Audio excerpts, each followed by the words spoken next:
नमस्कार साथियों, जेबी क्लिप्स में आपका स्वागत। आज का जो मैं किस्सा सुनाने जा रहा हूँ वो आधारित है पद्म पुराण पर। तो पद्म पुराण की एक कथा के अनुसार प्रभु राम लंका विजय प्राप्त करने के बाद विभीषण को वहाँ का राजकाज सौंप के अयोध्या वापस आ गए थे और अयोध्या का राजकाज उन्होंने भली भांति संभाल लिया।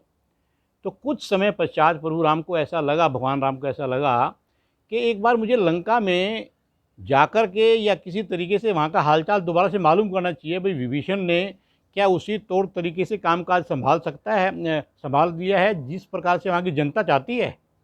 भाई रावण के समय की बात कुछ और है, उस टाइम में जो असुविधाएं रही होंगी वगैरह वगैरह, या जो भी कुछ वहाँ की जनता को, मतलब जनता संतुष्ट है कि नहीं है। तो ये विचार करके उन्होंने अपने दरबार में ये बात रखी, भाई ऐसे ऐसे मैं वहाँ पे जाना चाहता हूँ। तो व्यवस्था की गई वहाँ पे जाने की।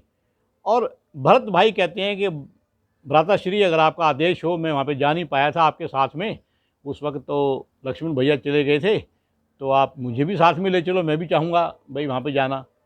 तो कहते हैं कि शत्रुघ्न को भी उन्होंने ले लिया और साथ में भरत को ले लिया कि चलो मैं तुमको वहाँ पे मिलवा के लाता हूँ, सबसे देख के भी आएंगे, चलो कोई बात नहीं।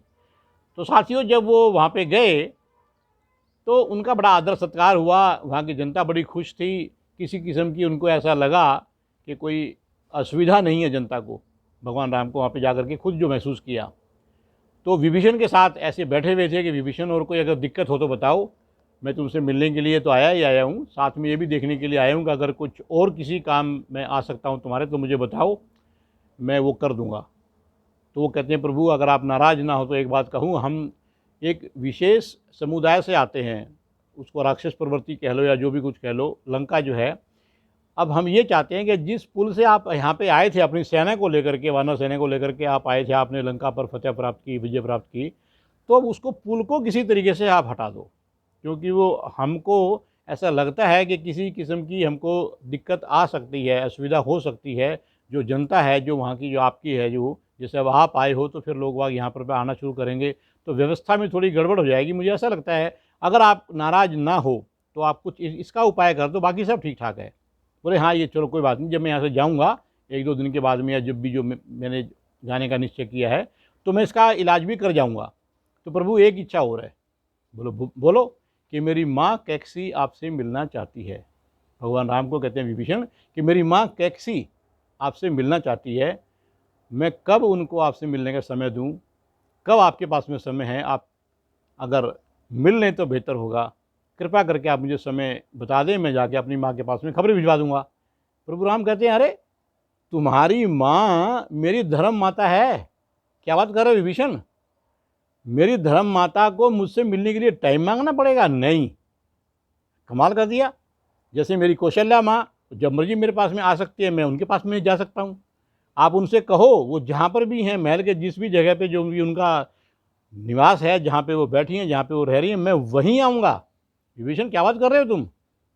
तो महाराज केव जी, उन्होंने तो आपके लिए एक थोड़ी सी पूजा टाइप की थोड़ी सी सामग्री इकट्ठी कर करके आपको भेंट कह लो या वो कैसे, वो करने के लिए उन्होंने पूरी तैयारी कर रखी है, तो फिर वो भी लेकर के आना चाहती हैं। हाँ तो कोई बात नहीं ना, मैं वहाँ पे जाकर के उनकी सब बातों को स्वीकार करूँगा, सब बातों को मानूंगा, भेंट भी वगैरह जो भी वो देंगी, क्या पता मैं वहाँ पे क्या दूँ और क्या लूँ, तो मुझे वहीं ले चलो। और वो रामचंद्र जी को वहाँ पे ले गए। यकीन करो कि माँ कैक्स की आंखें आंसुओं से भर गई कि राम, मैं जैसा तेरे बारे में सुन रही थी तो वैसे ही निकला। तेरा जो हृदय है वो अपनी माताओं के लिए कितना ज़्यादा होगा, एक अनजान माँ के लिए तो इतना द्रवित हो गया कि भाई मुझसे मिलने के लिए तू आ गया। बोले नहीं धर्म माँ, कोई ऐसी बात ही नहीं है, मेरे दोस्त की, मेरा जो विभीषण है जो उसकी माँ तो मेरी माँ। खैर चलो कोई बात नहीं। अब जो मैं तुम्हारी आरती उतारना चाहती हूँ। बोले देखो माँ, तुम मुझे वैसे आशीर्वाद दे दो, मैं तुम्हारे साथ में यहाँ पे हूँ, आरती वाली तो कोई ऐसी बात नहीं है कि नहीं, फिर भी हमारा ऐसा एक रिवाज है। और उन्होंने जैसे तैसे करके उनको प्रभु राम की जो उन्होंने सेवा अर्चना की, उनको अपने जो समाज सुनाए, जो भी कुछ उनका मन थोड़ा सा उन्होंने जो सोचा हुआ था उसको हल्का किया वगैरह वगैरह। इसके बाद में फिर जब प्रभु राम वहाँ से वापस आने लगे तो उनको याद आ गया कि मैंने विभीषण से कहा था कि मैं जाता हुआ उस पुल का भी कुछ इंतजाम करके जाऊंगा।